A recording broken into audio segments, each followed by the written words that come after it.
Good evening, everyone, and thank you for joining us tonight. My name is Jana Robinson, and I'm Managing Director of the Prague Security Studies Institute. Our mission is to help safeguard and strengthen the freedoms and democratic institutions of nations in Central and Eastern Europe and beyond. The Institute also seeks to illuminate emerging threats to the transatlantic alliance and other partners globally, especially in the economic and financial and outer space domains.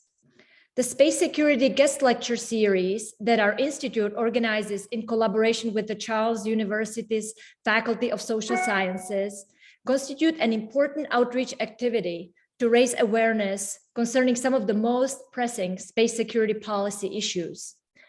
In the past several years, the space environment has become more diverse with disruptive technologies, commercial actors, and emerging spacefaring nations.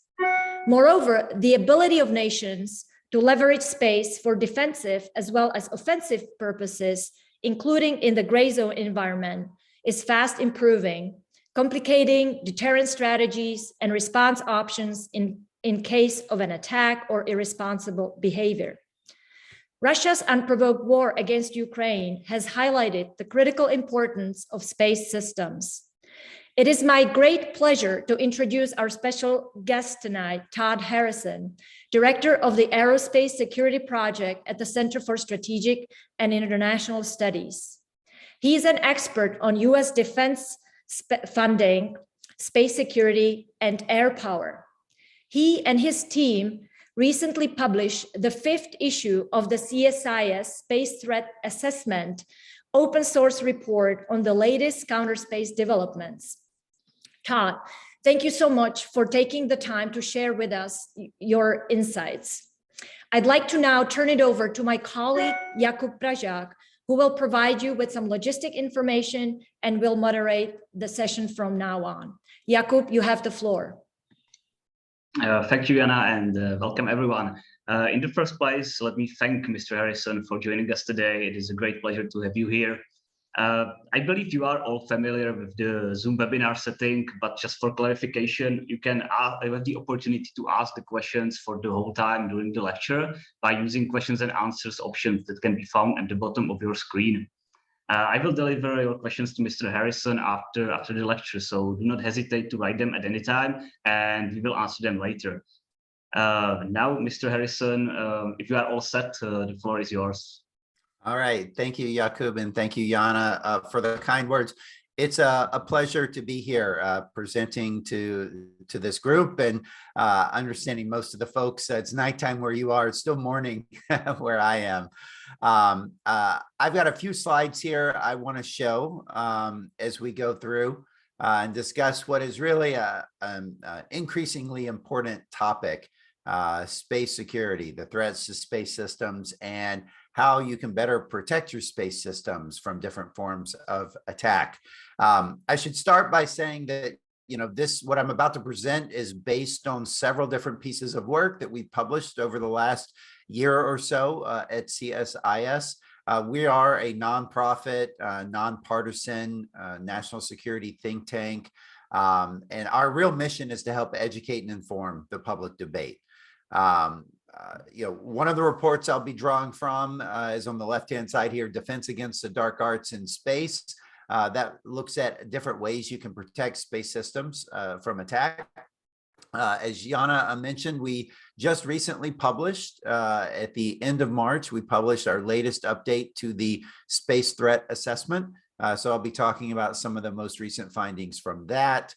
And then on the right-hand side, this is a brief that we published a couple of years ago, looking at international perspectives on space weapons and how people define different, weapons or what are perhaps not weapons in space, depending on one's perspective. All of this is available for download at the website you see here, aerospace.cs.is.org. That's the easiest landing page to go to if you want to find all of our space-related work. So let me jump right into it. What's changed in space? A lot of times you hear people talk about space as getting more congested, contested. That's all true. But that's also not new. Those are very long-term trends. What I like to think about are the 4Ds in the space environment. Space has become much more diverse, disruptive, disordered, and dangerous. And I'll talk in a little more detail what I mean by each of these in the following slides. So space has become more diverse. What I mean by that is it's not just the United States and the Soviet Union anymore. Now, throughout the Cold War, space really was dominated by the two superpowers. As you can see here in these slides, the slide on the left, the chart on the left, shows the number of launches per year by country. The chart on the right shows the number of payloads orbited per year by country. So you can see on the left-hand side of each chart, it was really dominated by the United States and Russia up until the end of the Cold War, about 1991. About 95% of the total launches were from the two superpowers. So, some other countries were doing things in space, but it was nothing compared to the US and the Soviets. Since the end of the Cold War, things have started to shift. The Soviet, now Russian launch rate went way down. They just don't have the money to continue supporting, the number of launches they had in the past. And we've seen the launch rates pick up by other countries, in particular China. So in the last few years, China has actually had more launches per year than any other country. So they've had a plurality of launches. And for several years now, the majority of overall space launches have been from countries other than the United States and Russia. Now, it is starting to change. If you look at the launch rate of SpaceX this year, it's had a very high launch rate. I think that they're so far averaging one per week throughout this year. So it looks like the US is going to be dominating the space launch market, at least this year and for the foreseeable future. But also, if you look at the number of payloads being launched, we see the number of satellites being orbited by China is increasing very quickly. The US, of course, is far above that, and that is in no small part, again, to SpaceX and the rapid rate at which they are deploying their Starlink constellation. They've got over 2,000 satellites in orbit right now as part of that constellation. And at the rate they're launching, they could be adding 1,000 per year. And once they get the new launch vehicle, there's a super heavy launch vehicle up and running, they can launch several hundred of those satellites at a time. So we'll see that increase even further. But, the real takeaway here is space has become much more diversified. It's not just the superpowers, and it's actually being dominated by commercial actors in space. We're looking at, around 85% of satellites being launched now are commercial, not satellites. So that brings us to the second D. Space has become more disruptive because we see so many of these new countries getting into space, but also existing countries getting into space with expanded commercial space missions. So if you go back to the beginning of the space age, it was very much government dominated. A lot of the satellites being launched, even if they were commercial in nature, they were heavily subsidized and sponsored and drew on technology from the government. And a lot of the early launch vehicles, if you remember, they were derivatives of ICBMs. So it came out of our missile programs. You fast forward to around the 1990s, commercial space started to get going. We saw, commercial remote sensing started to become a real thing, more commercial communication satellites being launched. But still, for a lot of these systems, they were very much dependent on the government. The government was, either an anchor customer or was kind of, subsidizing their business through various forms. You look at where we are today, and it's remarkably different. The center of innovation when it comes to space has arguably moved into the private sector. Commercial companies are leading the way. These little satellites you see in the upper right-hand side, those are built by a company called Planet. They are Earth imaging satellites. They're about the size of a shoebox, and they can launch them by the dozens on a single launch vehicle. They use rideshare missions. They can use dedicated missions to have larger numbers of them. And interestingly, these little satellites have a resolution of about 3 to 4 meters. So each pixel in the image corresponds to about 3 to 4 meters distance on the ground. So it's not super high resolution, but because they have so many satellites, they can get a much higher revisit rate that can be really useful for things like change detection and continuous monitoring of different sites around the globe. Interestingly, if you look on the far left-hand side, the upper left-hand side, that's a image of now one of our declassified early spy satellites as part of the Corona program.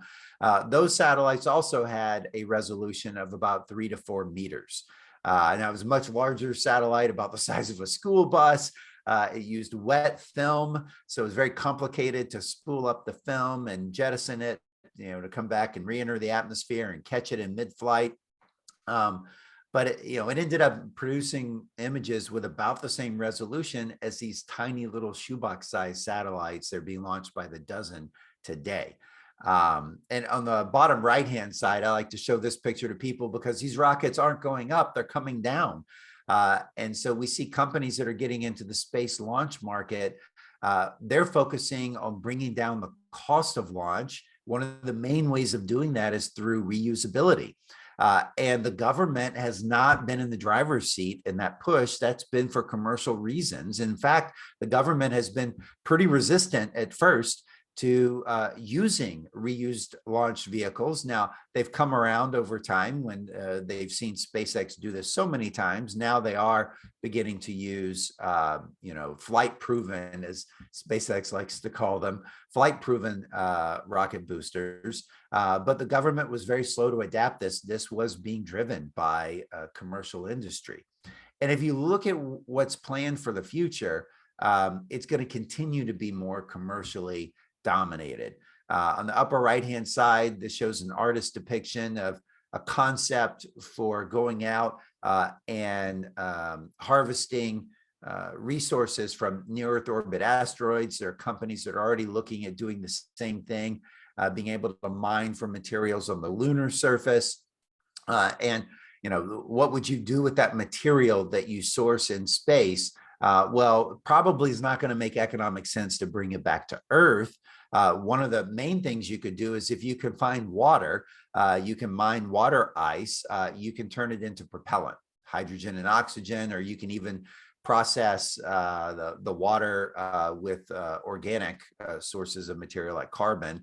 You can make methane and oxygen as well. And you can use that to make fuel in space to refuel spacecraft for other space missions. You can also mine for minerals and use that to make materials in space, structures. And so the middle picture on the right-hand side, this is a 3D printer that's already operating on the International Space Station today. So if you combine these technologies where you can mine for materials in space and then build things with that material in space, it actually breaks you free from a paradigm where everything you use in space has to be launched from the surface of the Earth. And so that again would be, one of these game-changing types of technologies where you can build very large structures in space that you never have to launch. You can refuel spacecraft in space without ever having to launch that fuel. So those are pretty exciting developments. And again, a lot of that work is being led by commercial companies with private investment. And on the lower right-hand side, this shows an image of on-orbit servicing, and they're already, there's at least one company, Northrop Grumman, is doing that commercially. They've had 2 commercial servicing missions so far for commercial communication satellites. And that is I think is going to be a growth industry in the future with other companies and other countries getting into that as well. So all of this is making the space environment much more disruptive with all of these new missions coming along. and new ways of doing old missions. Now, with all this disruption, it's also leading to a more disordered space environment, because the bottom line is the rules, the laws, regulations, and international agreements and treaties that we have were really not designed for a lot of the stuff that's going on in the space environment today. And I'll give you a couple of examples here. The two pictures on the left is from a few years ago. A startup company out in California was going to launch some prototype satellites. They called them Space B satellites. To give you an idea of size, this is about the size of a Rubik's Cube, about 10 centimeters on each edge. And within this 10 centimeter cube, there are 4 satellites. You can see the layers there. So these are very small satellites. It was for some sort of Internet of Things constellation that they were prototyping. So, our current laws and regulations in the US say, hey, if you're launching a payload like that, for launch and reentry, you have to go through the FAA. Well, they weren't launching on a US launch vehicle, so that didn't apply. If you have a camera on board a commercial satellite, you've got to get a license for the camera. You have to go through our weather agency, NOAA, to get that license. Well, they didn't have a camera. If you've got a radio on it and you're going to transmit to and from locations in the US, then you've got to go through the FCC, the Federal Communications Commission. Well, just about every satellite's going to have a radio on it. So they went to the FCC to get a license. They were denied. The reason they were denied is the FCC said, hey, we think this satellite's going to be too small to track. So really nothing to do with communications, more to do with space debris mitigation. About a month later, they ended up launching anyway on this Indian launch vehicle. It created a stir. They weren't supposed to do that. The Indian government, it's not their job to check that US companies are complying with US laws and regulations. So India did nothing wrong here. And they, this company went through an intermediary who certified that the satellite was ready to be launched. And so there was a lot of finger pointing about it. I'm not sure how they resolved it in terms of fines or legal action in the end, but it just goes to show space is incredibly international and commercialized now. And our laws and regulations can become difficult to enforce and keep up with what companies are doing. On the right-hand side, we saw a similar thing happen a few years ago with SpaceX, where, as I mentioned before, if you've got a camera on your satellite and you're doing a commercial mission, and a satellite is defined as something that makes it into orbit, then you've got to get a license from NOAA. It doesn't matter what the level of resolution is or whether or not you intend to do remote sensing of the Earth, you still have to get a license. And it turned out that SpaceX, for the 2 missions here you see here and for others, they didn't have licenses for these cameras before they launched. The one on the top is a camera that goes on the second stage of their launch vehicle. It technically makes it into orbit briefly before it deorbits. It needed a license for every commercial mission. And of course, the famous mission where they launched Elon Musk's car into space produced some beautiful images of the Earth, but they're supposed to get a license for that, and they did not do that in advance. And I think they figured that out now, and NOAA has revised the licensing process since then, so they have a much quicker process if you're doing very low resolution imagery that is well below what foreign unregulated entities are already doing. And if it's something that you've done before and it is the same thing over and over again, it's much easier to get the license now. But there was this lack of clarity about, well, did it really apply or not? And we could go on and on for a long time talking about international agreements where, all I've talked about so far is how the US regulates US commercial space companies, but that's all the United States government can do. We cannot regulate remote sensing satellites that are through a foreign entity. It's up to whatever government of jurisdiction they fall under for how they will be regulated. So we may be able to stop a US company from doing something commercially in space, but we cannot stop a foreign company from doing the exact same thing. And so our laws and regulations are only so good as we have agreements with other nations to have similar rules. If you want to prevent bad behavior or potentially dangerous behavior in space, we've got to coordinate across countries. I'll go to my fourth D. Space has also become much more dangerous.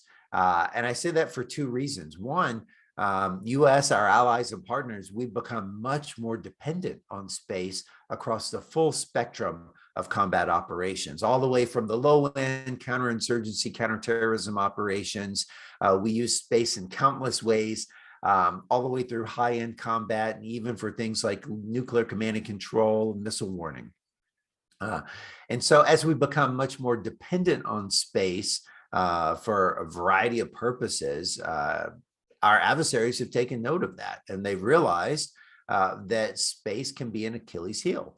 And the truth is that if you want to be able to project power over long distances, then there's really no substitute for the capabilities that space provides you in terms of being able to see farther than you can see from airborne platforms that are operating outside the threat environment. If you want to look deep into an adversary's territory to see what they're doing, see where their forces are, space is the number one way you're going to be able to do that. And if you want to be able to communicate over the horizon, especially with dispersed forces across the battle space, there's really no substitute for space.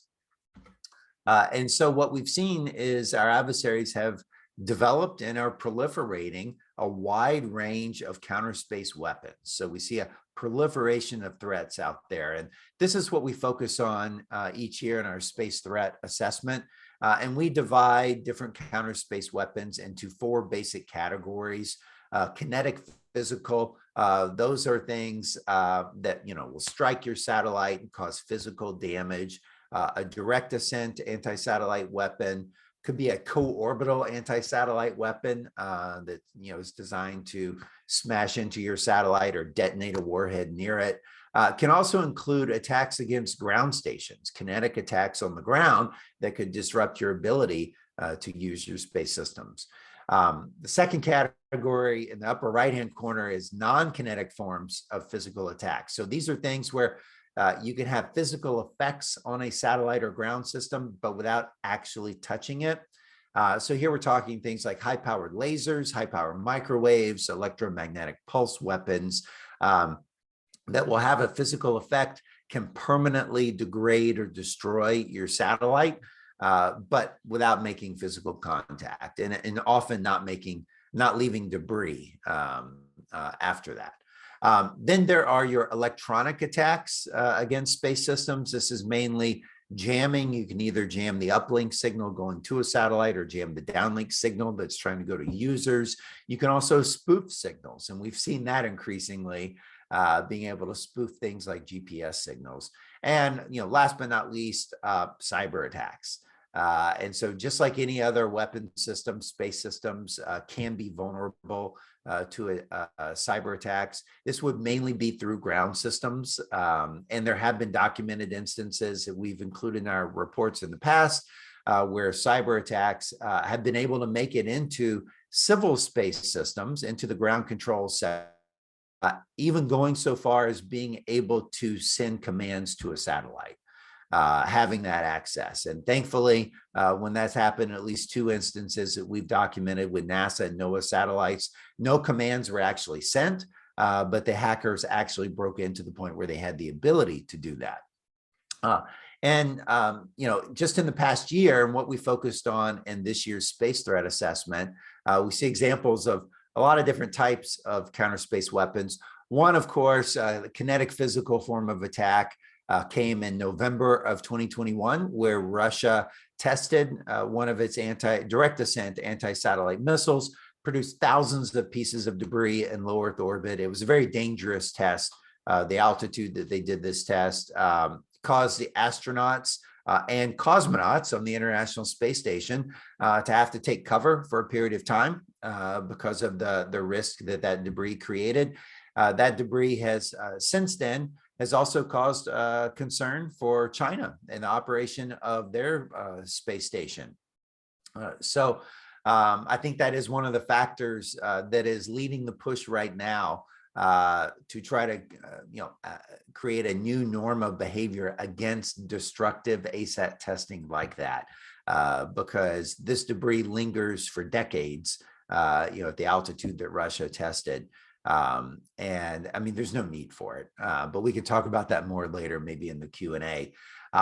Also related to the conflict in Ukraine, there have been documented instances of GPS jamming by Russian forces in that region, even before the conflict actually started, before the invasion started.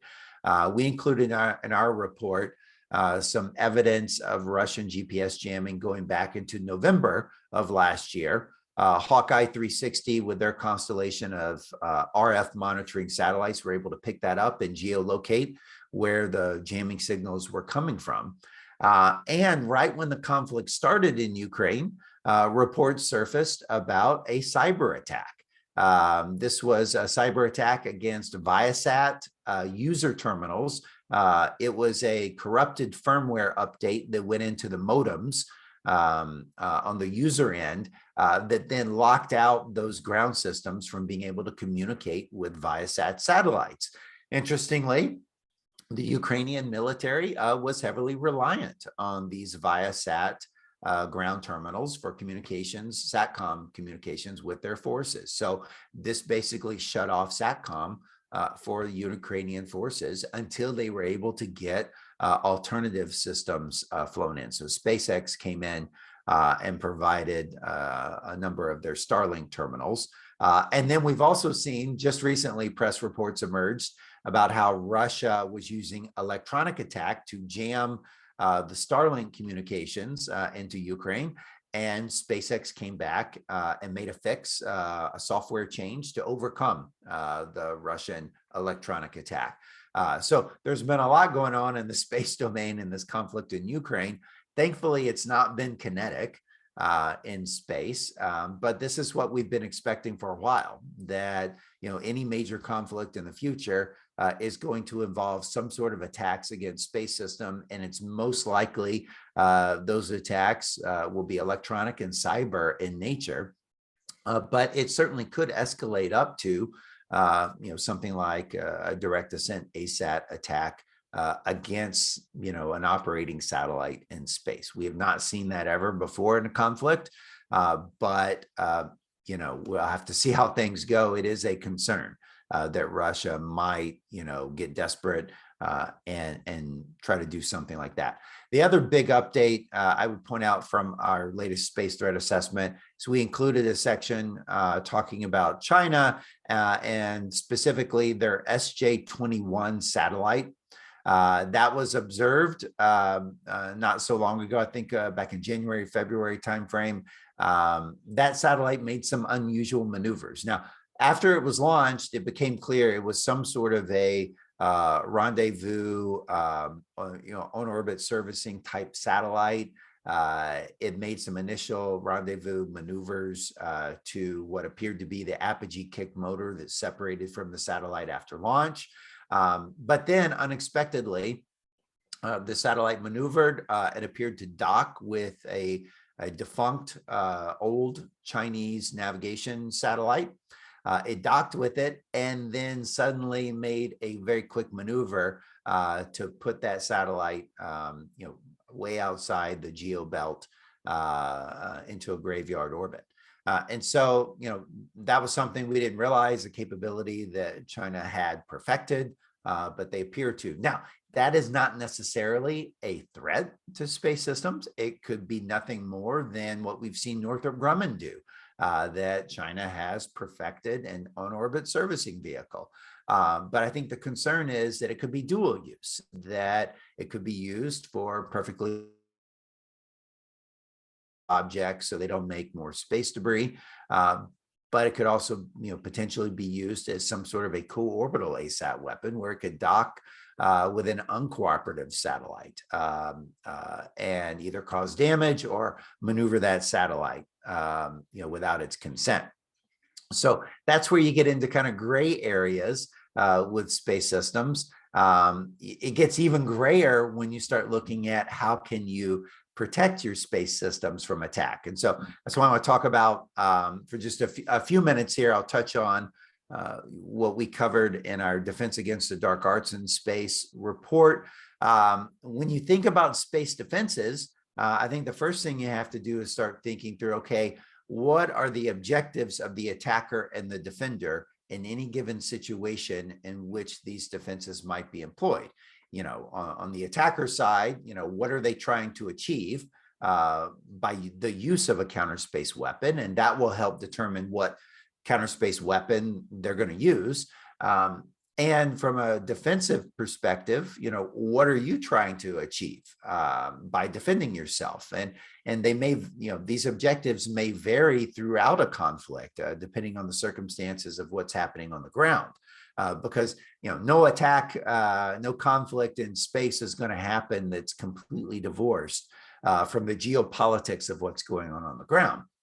So, just as some examples here, an attacker, their objectives of extending a conflict into space could be anything from just inflicting economic harm. Disrupting something like GPS would have a lot of economic impacts.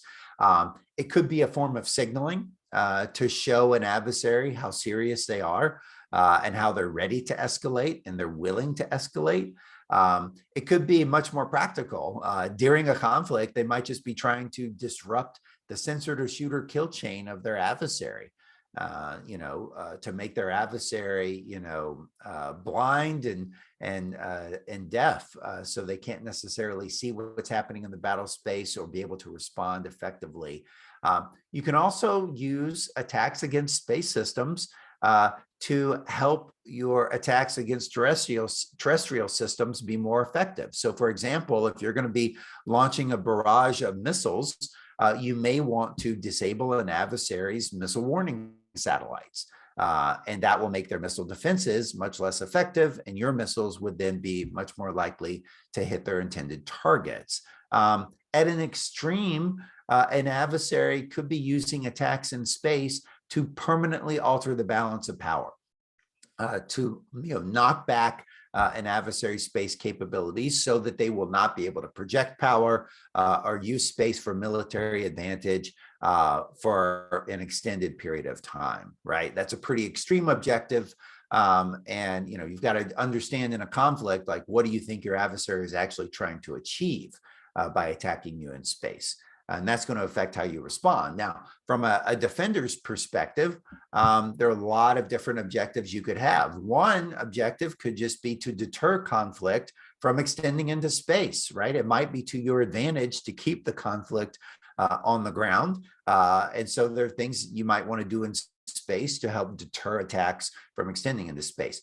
It also might be that you're willing to absorb some attacks in space. You just need to buy time. You need to buy time for whatever you're doing on the ground to be more effective. And then you can recover your space capabilities after the fact.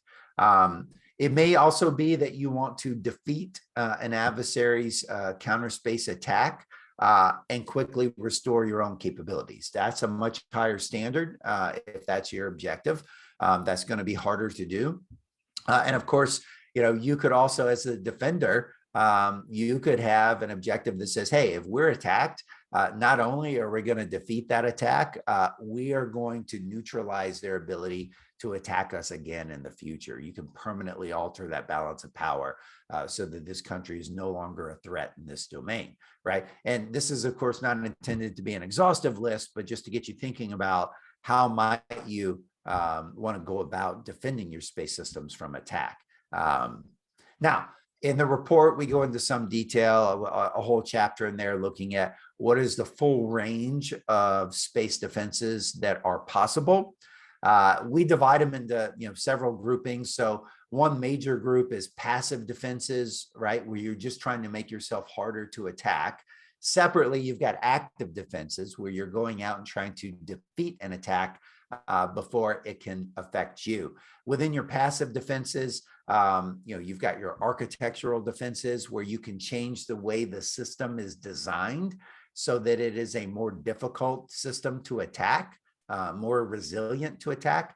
There are also technical defenses you can use that make you more difficult to attack.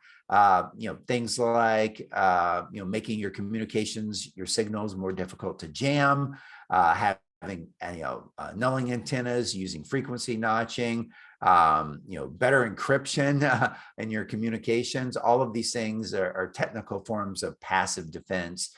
And then you've got operational changes you can make as well. That are passive in nature, like trying to make your satellites more difficult to detect, making them stealthy, having a rapid deployment capability. If you can deploy a new space capability without warning, then that's going to affect your adversary's calculus because they will not have necessarily anticipated you would have that capability. Reconstitution is just being able to replace things as they are attacked or degraded during a conflict.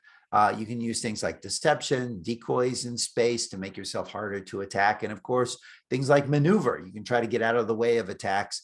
But as we point out in the report in more detail and all of these things, there are limitations to each of these defenses that need to be seriously considered. On the active defense side, we divided it into space-based active defenses and terrestrial-based, and they are not all necessarily kinetic. You can imagine on your satellite or on a bodyguard satellite, you could have jamming and spoofing capabilities that disrupt radars that are trying to sense your satellite, especially for like a homing ASAT weapon that's trying to zero in on your satellite to strike it. You could, jam its radar or spoof its radar.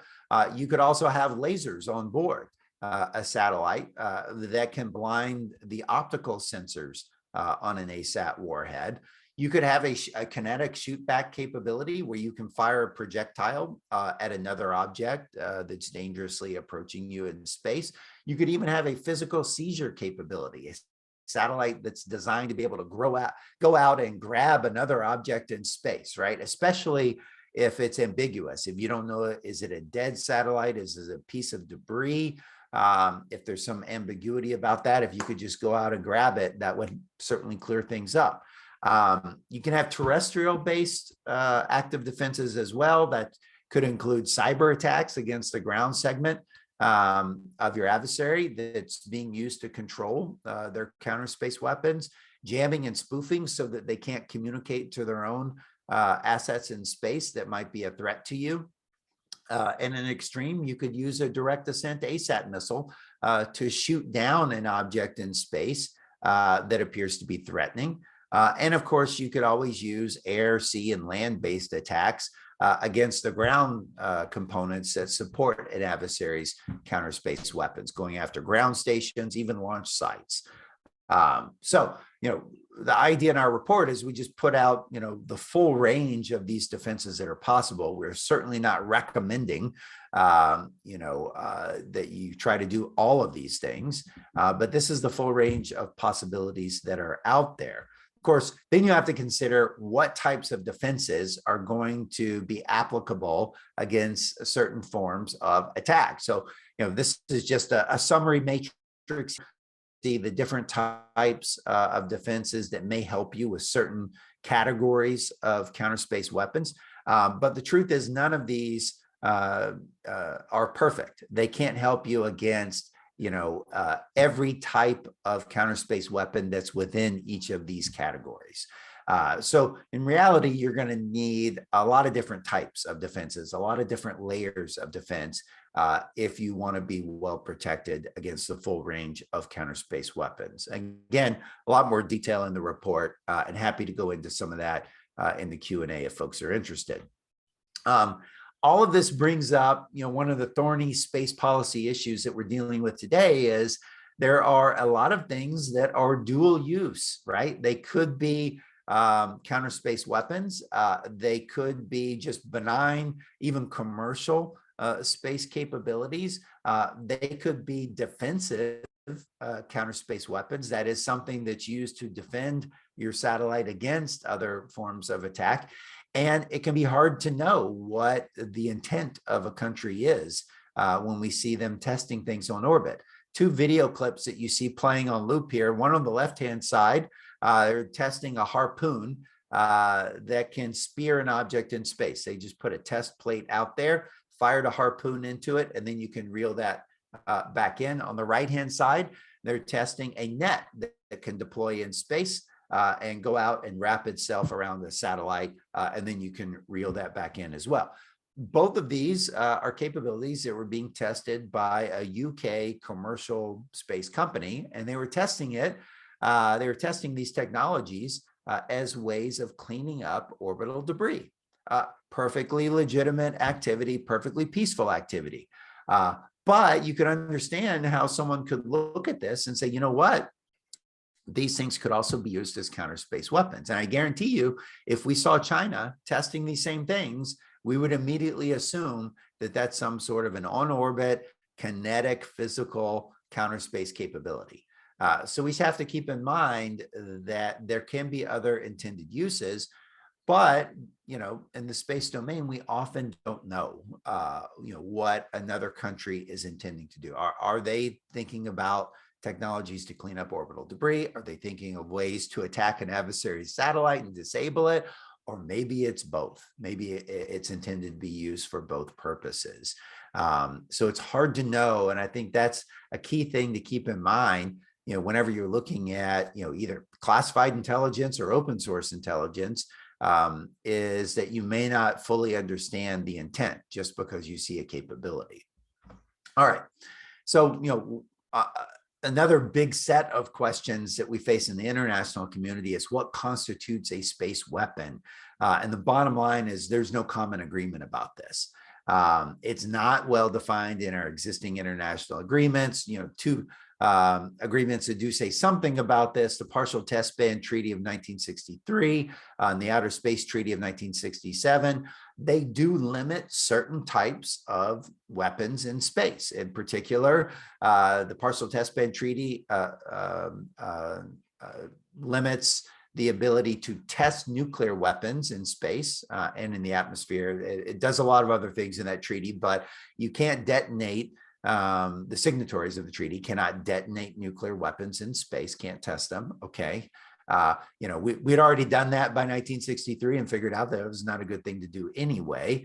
The Outer Space Treaty of 67, it prohibits the placement of weapons of mass destruction in space. So you can't put nuclear weapons in orbit and station them there. It also prohibits, conducting military maneuvers on the moon or any other celestial bodies. You can't claim territory on any celestial bodies. It limits some other things like that. But neither of these treaties, no treaty right now, limits direct ascent ASAT weapons. No treaty limits kinetic co-orbital weapons, so a satellite that can attack another satellite. None of these treaties limit, jamming, spoofing, cyber attacks, things like that, right?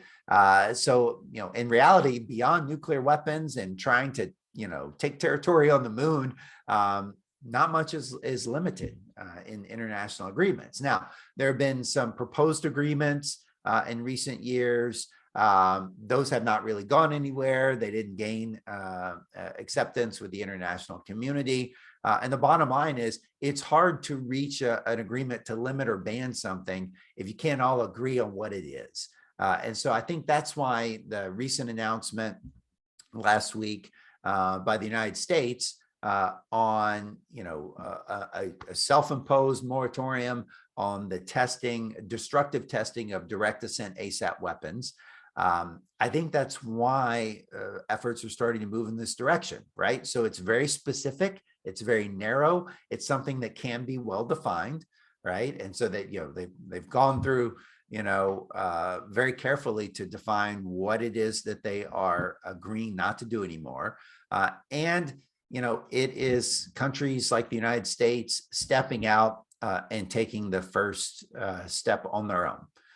Doing this unilaterally and then working with allies, partners, and others to get other countries to sign up as well. And I think once you get enough countries agreeing to the same limitation, it then starts to become a de facto norm. And anyone who acts outside of that norm, that behavior will be by definition abnormal. And it is not a treaty, it is not a ban, but it is verifiable. And it is something that can start to build a consensus about what is and what is not acceptable behavior in the space domain. I don't think we are ever likely to get to a point where ASAT weapons are banned by treaty or anything like that. But I think we could get to a point where specifically destructive ASAT tests are strongly condemned by the international community, and countries will be reluctant to do it in the future. So I think it is an incremental step. I think the hope here is that it will jumpstart the process of these discussions that are ongoing at the United Nations right now. And just in terms of like, how do you define a space weapon? This is just, a way of thinking about it. And the report about international perspectives on space weapons, this is something we put in there to just think through, what do you really consider to be a space weapon? I'll just point out one thing. The things in yellow are things that have been publicly demonstrated, open source, we already know about, have been shown. So if you consider a satellite in space that can kinetically attack another satellite in space, if you consider that to be a space weapon, space has been weaponized for many decades then, if that's how you define it. And I think most people would say a satellite that can attack another satellite in space physically, that is a space weapon. Well, those have been around. The Soviet Union tested those going back to the 1960s. So we need to move away from this discussion about, trying to prevent the weaponization of space and just recognize it has been weaponized by just about any definition of a space weapon. Space has already been weaponized. The question now is, what are we going to do about it? And how do we, help deter conflict from extending into space? And if conflict does occur into space, how can we limit the long-term effects that has on the space environment and the ability of all nations to use space for their own advantage? So that's where we get to deterrence, right? And thinking through deterrence in space. And really, it's not that different than how we think about deterrence in other domains.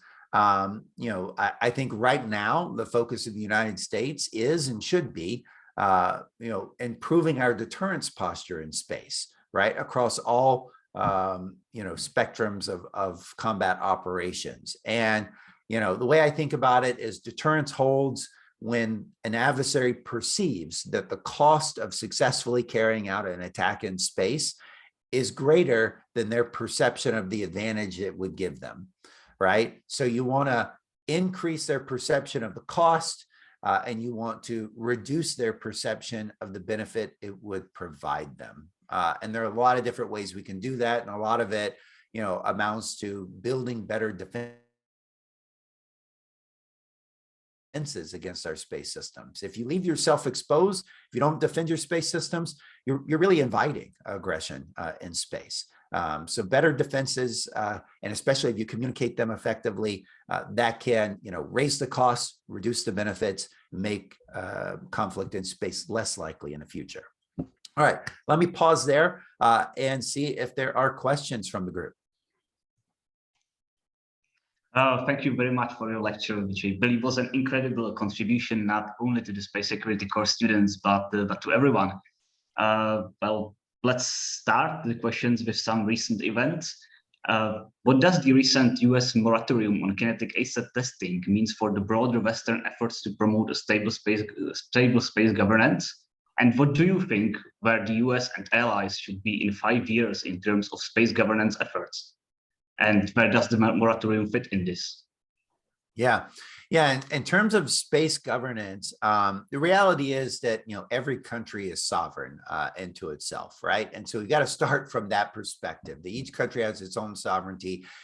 Each country, controls launch and reentry through their territory. Each country controls who can broadcast signals into their territory. And each country has their own set of laws and regulations that apply to their commercial industry. I think, where you get to international governance, it's really a matter of how do we negotiate agreements where sovereign countries will agree to do things in tandem, in connection to one another. And the space priorities framework that the Biden administration came out with back at the end of last year, it's got a small thing in there. I think it's just one sentence, but it mentions how we want to work better with allies and partners to coordinate on our commercial space laws and regulations. I think that's actually very important. That's a really important step we could take, where instead of us, the United States on its own setting regulations that say, hey, you can do this in space, you can't do this in space, for our commercial companies. We need to have our allies and partners working together so that we have similar coordinated regulations, rather than, us, preventing a US company from doing something, but then, France or Germany or Canada, allows their commercial company to do the thing that we're trying to prevent. We need to coordinate on those things where it really does matter for, security and the sustainability of the space environment. So that's where I would start, is bilateral and multilateral negotiations, among like-minded countries to better normalize our regulations on commercial space. Thank you. You touched a bit upon this issue, but has the invasion of Ukraine had an impact on the safety of space systems? How does Russia use space in Ukraine invasion, and what are the overall implications of that? Yeah, so, we knew to expect this, that, adversaries like Russia, and I think this would apply to China as well, they're not nearly as dependent on space because they're not trying to project power over a long distance. And where Russia, might be using space, doesn't seem to be very effective. They've had all kinds of troubles with logistics and resupply of their forces. So if they're using space, it's not to much advantage. Where I think it's more interesting is they're trying to prevent Ukraine from using space. But kind of a lesser explored area is where the United States and our allies and partners and commercial companies have been using space to great effect to help Ukraine, thwart the Russian invasion and be more effective in their counterattack against Russia. And so some of that you see in the news daily, open source intelligence that's derived from commercial space capabilities is, revealing the position of Russian forces almost in real time. You've got synthetic aperture radar satellites that can see through cloud cover. You've got RF monitoring satellites that can pick up emissions. They can locate radars, jammers, even forces that are trying to communicate with each other on the battlefield. Those signals can be detected using commercial capabilities. And what's interesting is commercial capabilities, because they are commercial, it's much easier to feed that intelligence to a partner like Ukraine, where we might not have the same level of security agreements, where we can't necessarily pass intelligence that came from super secret US satellites.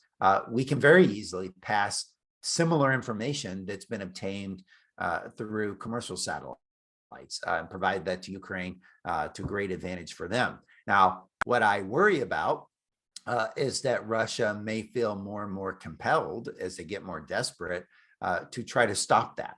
And that could include more aggressive forms of attack against commercial space systems. So, in particular, one thing I've worried about is what if they use something like laser dazzling against US commercial imagery satellites. So they try to blind the sensors on those satellites using capabilities we know Russia has. That would be a marked level of escalation in the space, aspect of this conflict. that I'm worried we may not be well positioned in terms of how we're going to respond to that. We don't have there's not something symmetric that we could attack of Russia that would have the same effect on them as dazzling a U.S. commercial satellite would have. So that's something, a policy matter to be thinking about. How do you regard an attack against a commercial space system that may be used to help an ally or partner in a conflict? Thank you very much for your exhausting answer. And maybe I will have a question to this. You mentioned the commercial sector a lot. So my question is, what is, or maybe what should be the role of commercial and other non-state actors in all of this geopolitical competition and counter-space weapons development, how they should react or how they should behave, basically? Yeah, I mean, commercial companies certainly shouldn't be getting into the development of counter space capabilities. And quite honestly, I'd want to keep commercial companies out of trying to develop their own defensive counter space capabilities as well. I think that's something, the use of force in any kind, whether kinetic or non-kinetic, is best left to governments, right? But commercial companies already will continue to play an even greater role in providing space capabilities, and many of those capabilities can be used for military advantage. So number one, I think we shouldn't shy away, as allies and partners, from tapping into those commercial capabilities. It can provide, extra capacity that we need, that we may not have through government-owned and operated systems. Can also provide a measure of resilience in case your government systems come under attack. You have more systems you can fall back on if you're able to tap into commercial capabilities. So I think it's something we should be using, and we already are using to a great effect. I mean, even in previous conflicts, in Iraq and Afghanistan, we were heavily reliant on commercial satellite communications to support those operations there. That's only going to continue into the future. As a policy matter, I think governments have really got to do a lot of soul searching and thinking about, okay, if we're using these systems, then how do we regard an attack on them, right? They do become legitimate targets in a conflict. Are we prepared to defend commercial space assets in a conflict? How would we defend them? Are we going to give assurances to commercial companies so that they would continue working with our governments during a conflict, even when their assets might be at risk? That could include things like indemnification and having programs in place that say if your commercial satellite is attacked, if it's damaged or degraded in some way, that the government will guarantee you that will make you whole, that will pay for replacing those losses.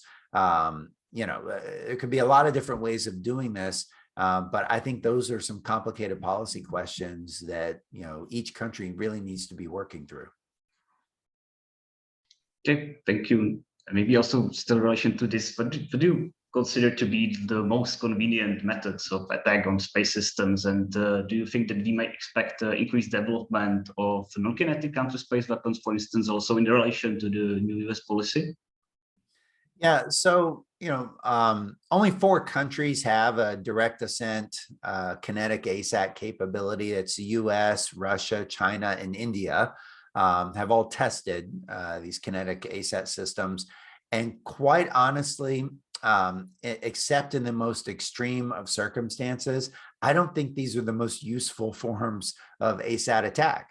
And so I fully expect that Russia and China are going to keep their kinetic ASAT capability, and they'll keep testing them, hopefully in a non-destructive manner that doesn't produce a lot of debris. That's what we've seen China do since 2007. China's continued to test their kinetic ASAT capabilities, but they've tested in ways that don't produce debris. So I think that they will definitely keep those capabilities. But what I am most worried about are the silent killers, if you will, the forms of attack that don't produce debris, that may not be visible to the public, like electronic attack, cyber attack, and even things like laser dazzling of sensors on satellites. I think those are much more useful methods of attack. Number one, because there's already been, effectively established a precedent that these forms of attack, even in peacetime, do not cross the threshold of armed conflict. We see countries using jamming, we see them using spoofing, electronic forms of attack all the time with effectively impunity. Countries may protest, but no one goes to war over it. And cyber attacks as well. We've seen cyber attacks against space systems even in peacetime, and that does not appear to cross the threshold. So these are very usable forms of attack. And if you think about like laser dazzling or blinding of the sensors on a satellite, that is not at all visible to the public. So you could do that. You could use that form of attack. The person you attack, they will obviously know that this happened, and they'll have a good idea of who did it, where it came from. But they want to reveal that to the public, because when you reveal it to the public, then you're letting everyone know that you've been blinded, that the attack was effective, right? And that you weren't able to protect yourself against it. And so we could see that form of attack being used before a conflict actually initiates on the ground, not only as a way of signaling, a way of saying, hey, get back. If you continue to intervene or continue along this path, then we will take out your space assets. But it also could be used to just weaken an adversary, blind them to make an impending attack that much more effective. So I'm really much more concerned about the non-kinetic forms of attack. Thank you so much. Let's move to another question. What's the NATO's position towards potential space conflict? Or can basically Article 5 be launched in case of a space attack? And also maybe more generally, are allies prepared to deter irresponsible behavior in outer space or face any kinds of attack? Yeah, so NATO has officially, recognized space as warfighting domain, recognized that Article 5 does apply to space. I think there are a lot of details, though, that would have to be sorted out. And a lot of those details are going to be, specific to any particular situation. Would adversary jamming of GPS signals, would that trigger Article 5? Probably not, but maybe there are situations in which it would. Would an adversary jamming of communications going to and from our missile warning satellites, would that trigger Article 5? I think that's an area where we need to make sure we have agreement of what that type of attack would mean, even though it's non-kinetic, even though it's reversible. We need to have an understanding of, does that cross the line yet? And under what circumstances might it? I feel pretty confident that a direct ascent, kinetic ASAT attack that blows up a military satellite in space, that would trigger Article 5. But, again, there may be situations in which other countries say, hey, no, that's not enough. We're not actually at war here. No one's died. And that's one of the peculiarities of the space domain. It's a very remote domain. It's entirely remotely operated. All of our military satellites are unmanned. They have been all along. And so it's actually probably more analogous to remotely crewed aircraft, right? Where, if someone shoots down, a Predator or a Reaper or a Global Hawk or, one of our unmanned aircraft, does that constitute an act of war? Is that an armed attack, or are we going to retaliate in kind? And what does a proportionate response look like? And I think we're struggling with it in the air domain when it comes to our remotely crewed aircraft. I think that it's a similar set of problems in the space domain. Thank you. And I think we just have a time for the final question. How big of a threat do you think China presents in terms of counter-space weapons development? And again, I will also ask more broadly, do you think that China-Russia alliance presents a new challenge to allies? Yeah, so, both Russia and China have the full suite of counter-space capabilities. I think, Russia I'll be honest, they're a declining power in space as well as in other domains. They represent a really important threat today. I don't think that they will be able to sustain their space capabilities indefinitely. We've already seen in the past couple of decades atrophy and a lot of struggle on the part of the Russians to maintain space capabilities, but they certainly do have the full suite of counter space capabilities at their disposal. China is, though, the pacing threat. China has been making rapid progress, not only in its space capabilities, but in its counter space capabilities as well. So I think China is the main country that we should be concerned about in the long run, in the next 5 to 10 years in particular, as we see them, develop and deploy and demonstrate capabilities that maybe we didn't realize they had. Their pace of development has really been rapid over the past decade. So I think China really is the pacing threat that we need to be focused on. Thank you for your very interesting insights. And I want to thank everybody for all your comments and questions. Unfortunately, our time for today is up. So let me thank again Mr. Harrison for his wonderful lecture. I hope you enjoyed it as well as I did. Mr. Harrison, thank you so much for being with us today. Thank you. It was a pleasure. Okay, so thank you everybody for joining us and have a peaceful rest of the day.